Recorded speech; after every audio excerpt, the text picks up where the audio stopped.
Rave party में snacks bite के लिए सांपों की तस्करी करने वाले गैंग को नोएडा की थाना सेक्टर 49 पुलिस ने गिरफ्तार किया है। ये गिरफ्तारी करते हुए वन विभाग की टीम और ड्रग्स डिपार्टमेंट की टीम भी साथ में रही। पीपल फॉर एनिमल नाम का एनजीओ द्वारा शिकायत की गई थी कि एक गैंग है जो दिल्ली एनसीआर के अंदर पार्टियों के अंदर खास तौर से रेव पार्टियों में कोबरा जैसी नस्ल के सांप और जहर को उपलब्ध कराता है। उसी को लेकर पिछले कई दिनों से पीएफए लगातार इन लोगों के संपर्क में थे और जो व्यक्ति इन सांप सप्लायरों के बीच का कॉन्ट्रैक्टर था उस कॉन्ट्रैक्टर से बात की गई और नोएडा के सेक्टर 51 में होशियारपुर गांव में इन लोगों को बुलाया गया। जिस वक्त इनको बुलाया गया उस वक्त इनके पास 9 सांप थे, जिसमें से 5 कोबरा की नस्ल के। कई सांप ऐसे हैं जो प्रतिबंधित हैं और उनकी अंतर्राष्ट्रीय बाजार में करोड़ों रुपए में कीमत है। इन तमाम लोगों की गिरफ्तारी के बाद पूछताछ में चौंकाने वाला खुलासा हुआ है। पूछताछ में सामने आया है कि एल्विस यादव जो मशहूर यूट्यूबर है, बिग बॉस का विनर है, उसकी पार्टियों में ये लोग स्नैक्स का जो जहर है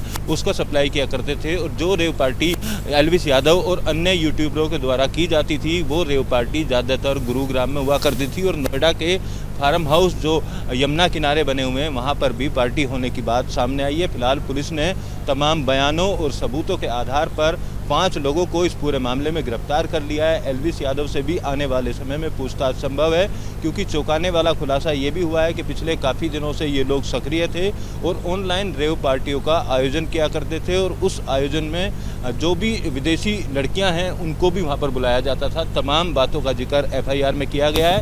इसमें एक स्टिंग ऑपरेशन भी सामने आया है जो पीपल फॉर एनिमल नाम के एनजीओ द्वारा बताया गया है कि उनके द्वारा एक स्टिंग ऑपरेशन किया गया। उस स्टिंग ऑपरेशन में एल्विस यादव का नाम इन सांप के सप्लायरों द्वारा साफ तौर पर लिया गया था कि एल्विस यादव द्वारा जो पार्टी आयोजित की जाती हैं उसमें ये लोग सांप को सप्लाई किया करते थे। इनके पास से जहां 9 सांप बरामद हुए हैं वहीं एक जहर की बोतल भी बरामद हुई है जिसमें जहर है। पुलिस अधिकारियों का कहना है कि जहर की बोतल मिलना कहीं ना कहीं इस संदेह को क्लियर करता है कि ये लोग यहाँ पर रेव पार्टियों के अंदर सप्लाई किया करते थे और इन सांपों की सप्लाई करने को लेकर तमाम तरीके के चौंकाने वाले खुलासे आने वाले समय में भी हो सकते हैं, क्योंकि पुलिस अधिकारियों का साफ तौर पर कहना है कि अभी शुरुआती जांच में ये 5 लोग गिरफ्तार किए गए, लेकिन आने वाले समय में कई और लोगों की भी गिरफ्तारी की जा सकती है, क्योंकि गुरुग्राम से लेकर दिल्ली एनसीआर और नोएडा, ग्रेटर नोएडा के ऐसे इलाके जहाँ फार्म हाउस है रेव पार्टी आयोजन की जाती थी उन तमाम जगहों पर इन लोगों के द्वारा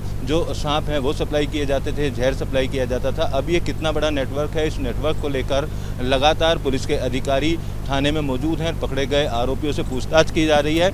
अभी तक इस पूरे मामले में एल्विस यादव की तरफ से कोई भी बयान सामने नहीं आया है। माना जा रहा है कि कुछ ही देर में एल्विस यादव की तरफ से भी बयान जारी किया जाएगा। हालांकि कल रात में 3 बजे तक ये छापेमारी की जाती रही और जिस जगह सेक्टर 51 के मैरिज होम में इनको बुलाया गया था वहाँ पर तमाम विभाग की टीम पुख्ता जानकारी के बाद पहुँची, क्योंकि यहाँ पर इनको सांप का जहर खरीदने के लिए, कोबरा सांप खरीदने के लिए डील करने के बाद बुलाया गया था। अब सवाल कई तरीके के खड़े हो रहे हैं, क्योंकि दिल्ली एनसीआर में रेव पार्टी होने का पहले भी कई बार खुलासा हो चुका है। खुद नोएडा की बात की जाए तो नोएडा में यमुना किनारे जो फार्म हाउस बने हैं वहाँ भी पिछले दिनों एक छापेमारी की गई थी और उस छापेमारी में 20 से 22 युवक और युवतियों को गिरफ्तार किया गया था। ये तमाम जो रेव पार्टी की जाती हैं इसमें ऑनलाइन लोगों को बुलाया जाता है। एफआईआर में इस बात का भी जिक्र किया गया है कि तमाम जो भी रेव पार्टी इनके द्वारा आयोजित की जाती थी उसमें ऑनलाइन लोगों को टिकट बेचे जाते थे और जो पार्टी में आने वाले लोग थे वो एक दूसरे को नहीं जानते थे। रेव पार्टी में विदेशी लड़कियों को भी बुलाया जाता था।